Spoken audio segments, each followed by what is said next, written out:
सुप्रभात। मैं हूं जगेंद्र राणा। आज की हमारी आध्यात्मिक चर्चा का विषय है पाप का पैसा जहर। पाप का पैसा जहर। साधारणतः पाप के दो कारण होते हैं। एक तो पैसे के लिए पाप होता है, दूसरा क्षुद्र जीव काम सुख भोगने के लिए पाप करती है। अपने शास्त्रों में धन को साधन माना है, साध्य नहीं। जीवन में पैसा गौड़ है, परमात्मा मुख्य है। बहुत लोग पैसे के लिए पाप करते हैं, पाप से पैसा इकट्ठा करते हैं और पीछे वह भौतिक सुख भोगते हुए दिखते हैं, परंतु इनको अंदर की शांति नहीं होती। जिस कर्म से मन अशांत और उद्विग्न हो उसका नाम पाप। पाप करने वालों को जीवन में शांति मिलती नहीं। जो पाप से भय रखता नहीं उसका मन अशांत रहता है। पाप करने वाले का हृदय सदा जलता और रोता रहता है। पाप से कदाचित पैसा मिले परंतु शांति नहीं मिलती। पाप से कदाचित थोड़ा सुख मिलता दिखे परंतु परमात्मा नहीं मिलते। पाप से खूब पैसा कमाकर दान पुण्य करने की अपेक्षा नीति से धर्म से थोड़ा कमाकर पैसा भी दान करें और ठाकुर जी को केवल वंदन करें तो ईश्वर को रुचिकर लगता है। परंतु पाप से पैसा कमाकर जो दान देता है, यज्ञ आदि सत्कर्म करता है, उसका दान यज्ञ सत्कर्म भगवान को स्वीकार नहीं। मानव ऐसा समझता मैं थोड़ा पाप करूं जिससे पैसा भी मिलेगा, पैसे से मैं आँख का सुख भोगूंगा, शरीर का सुख भोगूंगा, आराम करूंगा, परंतु पाप का पैसा किसी को सुख देता ही नहीं, शांति देता ही नहीं। मानव को सच्चे सुख की खबर ही नहीं। सच्चा सुख क्या है इसका ज्ञान उसे हो तो वह पाप करे ही नहीं। तो पाप का पैसा जहर की अपेक्षा भी भयंकर है।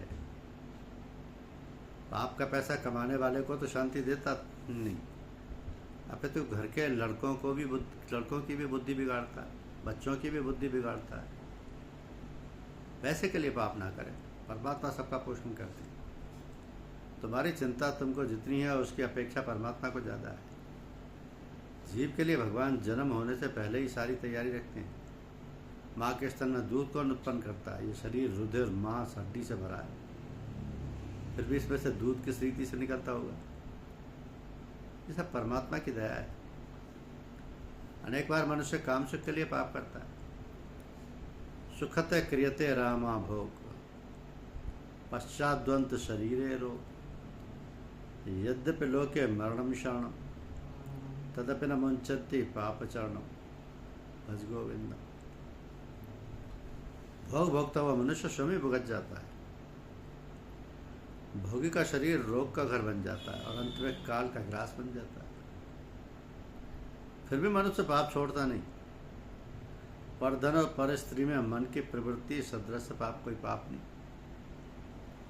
वह दुर्जन है, राक्षस है। दुर्जन का लक्षण बताते हुए कहा गया है कि एक करुण तुम कारण विग्रहे पर धने पर्योषिति च स्पृहा सुजन बंधु जने स्वसहिष्णुता प्रकृति सिद्ध मिद्र है दुरात्मना।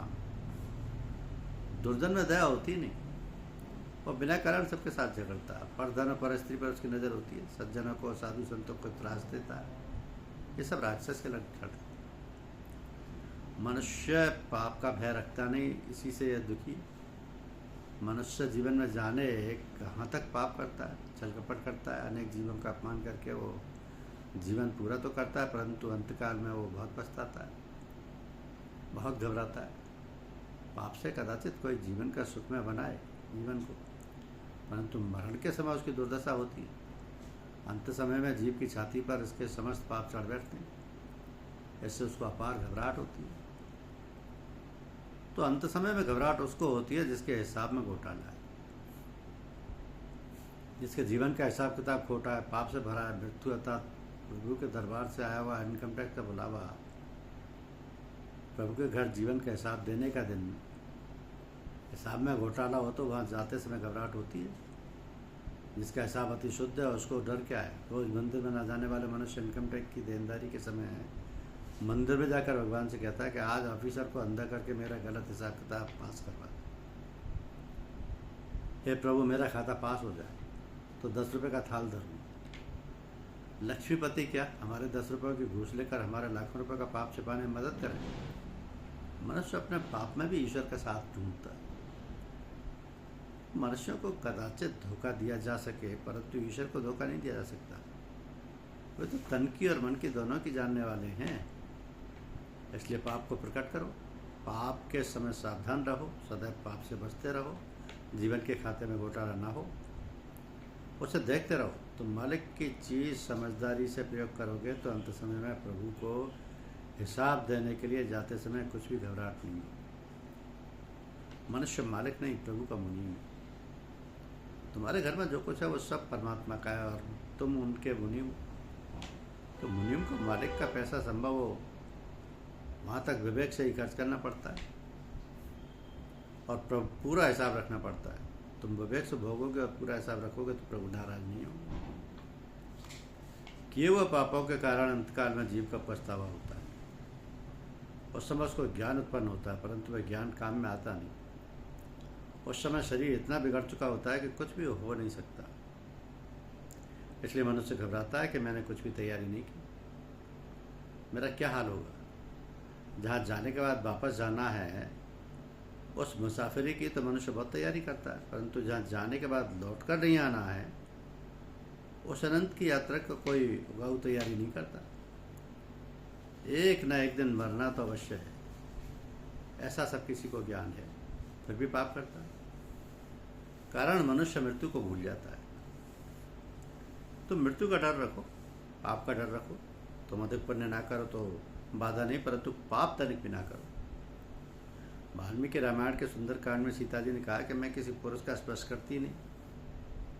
सुंदरकांड में कथा आती है श्री सीता जी लंका में विलाप करती थी, उसे हनुमान जी सहन नहीं कर सके। उन्होंने माता जी से कहा माँ मेरे कंधे पर विराजो, मैं इसी समय तुमको श्री राम जी के पास ले जाऊँगा। उस पर माता जी ने कहा बेटा तू मेरा पुत्र है, जितेंद्रिय है, बाल ब्रह्मचारी है, तू पवित्र है, परंतु भर्त भक्ति पुरस्कृत्य रामादनश्य बानर नास स्पृष्टम स्वतो गात्र मिच्छय बानर उत्तम। आज पर्यंत किसी भी पुरुष का मैंने अपनी इच्छा से स्पर्श नहीं किया। इस प्रकार तेरे साथ चलूँ तो मुझे पाप लगेगा। अरे श्री सीता जी का स्मरण करने से तो पाप नष्ट होते हैं, सीता जी को क्या पाप लगना है। परंतु माता जी ने जगत को एक दिव्य धर्म का आदर्श बतलाया। पाप का भय रखो, परमात्मा का भय रखो। शास्त्र में ऐसा लिखा है न स्पृशेदु दार्वीमपि। दार्वी अर्थात लकड़ी की पुतली। जिसको सतत ब्रह्मचर्य का पालन करना, उसको पर स्त्री के स्पर्श की तो बात दूर रही, लकड़ी की पुतली का भी स्पर्श करना उचित नहीं। स्पर्श से अनेक दोष उत्पन्न होते हैं। कितना ही ऐसा समझते हैं कि मन चंगा तो कटौती में गंगा। स्पर्श करने में क्या बाधा है। अरे तुम्हारा मन चंगा नहीं, ये बहुत बिगड़ा हुआ है। मन कितना बिगड़ा हुआ है इसकी मनुष्य को खबर नहीं। इस जगत में इतना पाप नहीं होता जितना पाप मनुष्य में रखता है, मनुष्य मन में रखता है। मन के ऊपर विश्वास रखने वाले के साथ मन दगा करता है, गड्ढे में फेंक देता है। तो बुद्धि काम सुख का चिंतन करती है सो जड़ बनती है, पत्थर जैसी कठिन हो जाती है। ठाकुर जी की सेवा स्मरण करने में हृदय क्यों नहीं पिघलता है। परमात्मा का स्मरण करते समय आंखों में आंसू क्यों नहीं आते। उसका एक ही कारण है कि मन काम सुख का बहुत चिंतन करता है, इससे पत्थर जैसा बन जाता है और भगत भाव से पिघलता नहीं। बुद्धि निष्काम बने तो पिघले। बुद्धि निष्काम काम कैसे बने। बुद्धि जब काम सुख का त्याग करती है, काम का चिंतन छोड़ देती है, उस समय निष्काम बनती है और तभी वह भगवत भाव में पिघलती है। संत चरण रज भगवत चरण रज का स्पर्श हो तो धीरे धीरे मन बुद्धि सुधरती है। तो संसार में रहने से पाप नहीं होता, मन में संसार को रखने से पाप होता है। ज्ञानी महापुरुष सदा सावधान रहते हैं कि बाहर का संसार अंदर नहीं आए, मन में प्रवेश ना पाए। नाव जल में रहती है परंतु नाव में जल आ जाए तो नाव डूब जाती है। इसी प्रकार संसार मन में आ जाए तो मन को डुबो देता है ज्ञान भक्ति में विघ्न करा देता है। संसार बाधक नहीं, संसार के विषयों का चिंतन ही बाधक है। विषयों का चिंतन करने से संसार में जो आसक्ति उत्पन्न होती है वो बाधक है। विषयों के चिंतन से ही मन चंचल होता है, मन जीवित है। मन में रहने वाले संसार से ही मन में विषय ना रहे, संसार ना रहे तो मन शांत हो जाता है। संसार छोड़ सकते नहीं, परंतु मन में से संसार निकाल डालो। मन किसी को देना नहीं, संसार के जड़ पदार्थों को भी मन देना नहीं। मन देने लायक इस संसार में कुछ है ही नहीं। संसार में जिसको मन दोगे वह तुमको रुलाएगा। मन देने लायक तो एक श्री राम ही है। मन जब मिलेगा तो परमात्मा में ही मिलेगा। चेतन जड़ मन, चेतन मन जड़ पदार्थों से मिल सकता नहीं, मिल ही नहीं सकता। तो मन ईश्वर में ही स्थिर होता है और इसलिए ही ज्ञानी महापुरुष मन ईश्वर को ही देते हैं। पाप को निर्मूल करने के लिए त्रिकाल संध्या अति आवश्यक है। कितने लोग तो संध्या करते ही नहीं। खास करके ब्राह्मण को 3 बार संध्या करना चाहिए। ब्राह्मण के ऊपर बहुत उत्तरदायित्व दिया हुआ है। संध्याहीन ब्राह्मण अपवित्र है। तीनों समय संध्या किए बिना भोजन करने से शूद्र के समान बनता है। संध्या में ब्राह्मणों की अश्रद्धा हुई, तभी से ब्राह्मणों को पतन होने लगा। तो कितने ही संध्या करते हैं, परंतु संध्या का समय निर्वाह करते नहीं। संध्या समय पर होनी चाहिए। प्रातःकाल आकाश में नक्षत्र उसी समय प्रातः संध्या की जाए तो उत्तम संध्या है। नक्षत्र ना दिखाई देते हैं, परंतु अभी सूर्य नारायण बाहर ना आए, उस समय की गई संध्या मध्यम संध्या है। सूर्योदय के पश्चात की अधम संध्या है। कितने ही प्रातः संध्या करते तो हैं, परंतु सुबह 8-9 बजे वे करने बैठते हैं। ठीक है, कितने ही कुछ करते ही नहीं। उनकी अपेक्षा ये तो जो कुछ करें तो क्या बुरा है। किसी के मामा ही ना हो, उसके मामा मिले तो बेचारा राजी हो जाता है उसको। तो सत्कर्म का जो समय निश्चित किया गया है उसी समय उसे सत्कर्म को करना चाहिए।